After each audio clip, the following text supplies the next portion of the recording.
Case வெடிச்சு நிறைய பேர் இறந்து போயிட்டாங்க அப்படிங்கிற விஷயத்த நம்ம கேள்விப்பட்டிருப்போம். ஆனால் ஒரு சாதாரண ஒரு ஃப்ரிட்ஜு வெடிச்சு அதில் வந்து ஒரு குடும்பத்தில் சேர்ந்த 3 பேர் பலியாயிட்டாங்க அப்படிங்கிற விஷயத்தை கேள்விப்படும் போது ரொம்பவே ஷாக்கிங்காக இருக்குது. செங்கல்பட்டு அருகே இருக்கிற கூடுவாஞ்சேரி அப்படிங்கிற ஏரியாவில் அடுக்குமாடி குடியிருப்பில் ஒரே குடும்பத்தை சேர்ந்த 3 பேர் இறந்து போயிட்டாங்க. அதுவும் அவங்க தூங்கிட்டு இருக்கும் போது ஃப்ரிட்ஜு திடீர்னு வெடிச்சு சதறதுனால மூச்சு திணறல் ஏற்பட்டு இறந்து போயிட்டாங்க. இந்த சம்பவத்தை நமக்கு கேட்கும் போதே ரொம்ப அதிர்ச்சியாக இருக்குது. சரி, இதுக்கு காரணம் என்ன, ஏன் திடீர்னு வந்து ஃப்ரிட்ஜ் வந்து வெடிச்சு சதறிச்சு அப்படின்னு சொல்லிட்டு இந்த வீடியோவில் நான் உங்ககிட்ட சொல்கிறேன். ஸோ தொடர்ந்து வீடியோ பாருங்கள். பேசவே தெரியாது, நான் சுகந்தா.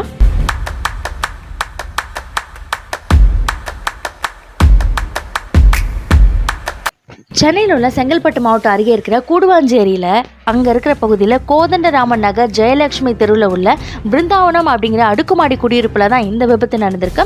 அந்த குடும்பத்தை சேர்ந்த வெங்கட்ராமன் ஒரு வருஷத்துக்கு முன்னாடி உடம்பு சரியில்லாதனால இறந்துட்டாரு. இதுக்கப்புறம் தாம்பரம் பகுதியில் திதி கொடுக்கறதுக்காக துபாயிலிருந்து அவரோட மனைவி வந்திருக்காங்க.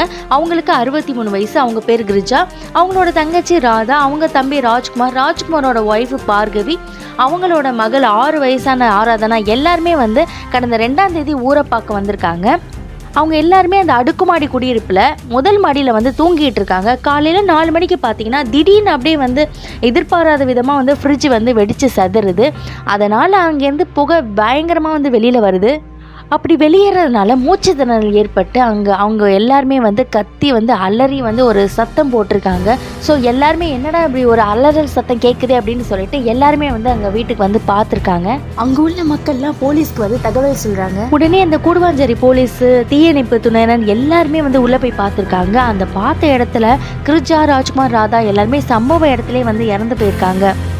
பார்கவி, ஆராதனா மட்டும் உயிருக்கு போராடிட்டு இருக்காங்க. ஸோ உடனே அவங்கள மீட்டு கொண்டு போயிட்டு குரோம்பேட்டை அரசு மருத்துவமனையில் சேர்த்துருக்காங்க.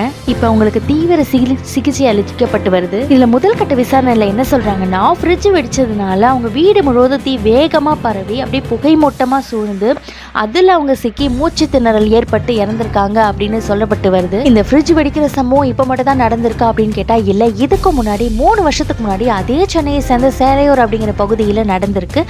பிரசன்னாவோட குடும்பத்துக்கு நடந்திருக்கு. பிரசன்னா யாருன்னு பார்த்தீங்கன்னா, ஒரு தனியார் தொலைக்காட்சியில் பணிபுரிகிறவர். அவரும் அவரோட ஒய்ஃப் வீட்டில் இருக்கும்போது இதே மாதிரி திடீர்னு ஃப்ரிட்ஜ் வெடிச்சு இறந்து போயிருக்காங்க. இந்த சம்பவம் அடிக்கடி தொடர்ந்து நடக்குது. எதனால் ஃப்ரிட்ஜ் வெடிக்குது அப்படின்னு சொல்லிட்டு நமக்கு சில இன்ஃபர்மேஷன் வந்திருக்கு.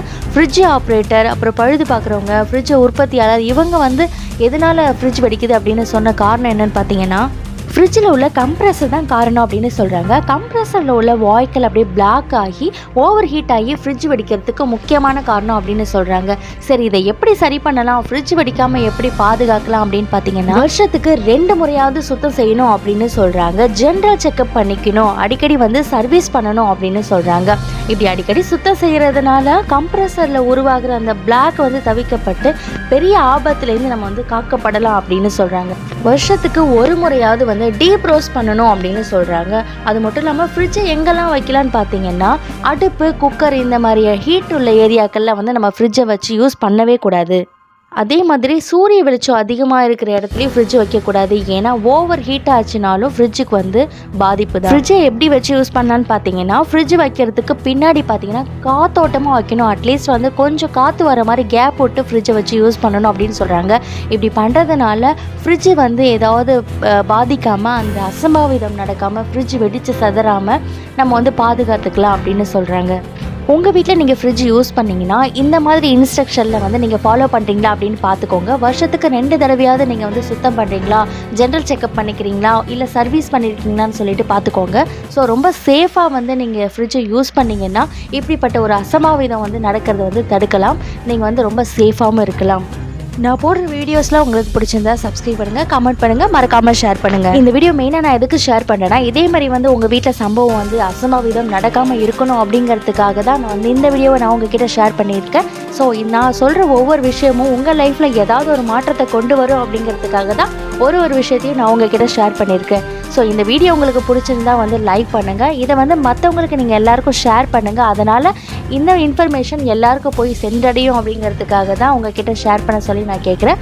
ஸோ இதே மாதிரி நல்ல ஒரு இன்ஃபர்மேஷனோட அடுத்த வீடியோவில் நான் உங்களை மீட் பண்ணுறேன். Signing off Sugandha. பேசவே தெரியாது, தொடர்ந்து பேசுவோம்.